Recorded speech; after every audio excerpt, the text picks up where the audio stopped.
MGL की बात करते हैं, जहां पर जो नतीजे आए हैं वो कमज़ोर दर्ज हुए हैं। मुनाफा यहां पर घटता हुआ हमने देखा है, लगभग 39.5% क्वार्टर ऑन क्वार्टर बेसिस। और इतना ही नहीं, अगर हम नेट रेवेन्यू की भी बात करें तो 1.5% की कमी यहां पर आती हुई और 2050 का आंकड़ा यहां पर आता हुआ देखने को मिला है। पिछले तिमाही 2081 करोड़ के आसपास ये आंकड़ा था। एबिटा अगर आप देखें तो ये 32.5% टूटा है। क्वार्टर ऑन क्वार्टर बेसिस पे अगर हम देखें 338 करोड़ पे ये आंकड़ा, पिछली साल इसी तिमाही में हमने 501 करोड़ का नंबर आता हुआ देखा था। एबिटा मार्जिन में भी हम देख रहे हैं कि यहाँ पर 16.5% का आंकड़ा एक आता हुआ देखने को मिल रहा है क्वार्टर ऑन क्वार्टर 24.1% के मुकाबले। तो एमजीएल में फिलहाल कोई रणनीति, क्योंकि दबाव तो हम लगातार देख ही रहे हैं, अभी भी हम देख रहे हैं 2% का दबाव 1270 के आसपास के लेवल्स बने हुए हैं। ओवरऑल कुछ खास मूवमेंट है नहीं। पिछले एक महीने में अगर हम देखें तो काफ़ी वॉलेटाइल भी रहा है, लेकिन वॉलेटिलिटी के साथ भी रेंज बाउंड मूवमेंट रही है। क्या कहेंगे आप? जी, आपने बिल्कुल सही कहा कि 2 की ऑब्जर्वेशन है। एक तो एक लॉन्ग करेक्शन हुआ है, उसके बाद भी स्टॉक में lower top formation daily charts पे अभी भी मेंटेन है। दूसरा, एक तो मार्केट में इतना शार्प बाउंस बैक आया, टेक्निकल सेंटीमेंट्स काफ़ी इम्प्रूव होते हुए हमने मिड कैप और स्मॉल कैप स्टॉक्स में देखे।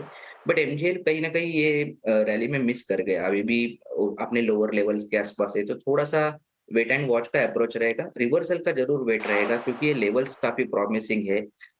आई थिंक डेली चार्ट्स के हिसाब से अगर मैं देखता हूँ तो 1290 या 1300 एक प्रॉमिसिंग लेवल रहेगा। अगर ये लेवल सक्सेसफुली क्लियर करता है, तो एक टेक्निकल बाउंस बैक है, जो कहीं न कहीं बढ़ता हुआ हम देख सकते हैं। ऑन द हायर साइड कहीं न कहीं 1340, 1350 तक के लेवल्स निकल के आ रहे हैं। फिलहाल वेट एंड वॉच का अप्रोच रहेगा, बट 1290 या 1300 के ऊपर अगर ये स्टॉक ट्रेड होता है, तो एक टेक्निकल बाउंस बैक आने वाले दिनों में देखने को मिल सकता है।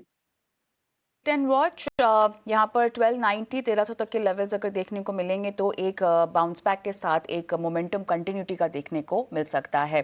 अमोल, आपसे रिक्वेस्ट है कि आप हमारे साथ बने रहें, लेकिन एक बहुत ही इंपॉर्टेंट और इंटरेस्टिंग न्यूज़ की ओर हम बढ़ते हैं। और एसजीबी नाम सुना सुना आपको लगता होगा, सॉवरिन गोल्ड बॉन्ड। जी हाँ, 2017 में ये स्कीम लॉन्च हुई थी और 8 साल का लॉक इन था, अगर आप सबको याद है। तो अब ये जो लॉन्च हुए थे 2017 को सॉवरिन गोल्ड बॉन्ड, उनकी मैच्योरिटी का पीरियड आ चुका है। अब 8 सालों में निवेशकों ने कितनी बम्पर कमाई की है। हमारे साथ अभिषेक सतवर्तम जुड़ गए, हमारे सहयोगी, पूरी कैलकुलेशन लेकर। और अभिषेक, मुझे याद है पर्सनल फाइनेंस के जितने मैंने शोज किए हैं और जब एसजीबी में निवेश किया जा सकता था तो हर एक्सपर्ट ने, और बतौर सोने में निवेश करने को लेकर एसजीबी एक बेहतरीन निवेश का विकल्प जो है वो रेकमेंड किया जाता था। लेकिन अब ये स्कीम तो बंद हो गई है, सरकार ने डिसकंटिन्यू कर दी है। लेकिन जिन्होंने 2017 में किया था 8 साल की लॉकिंग के बाद, अब उनके हाथ में रिटर्न्स बताइए कितने दोगुने आए या छप्पर फाड़ कर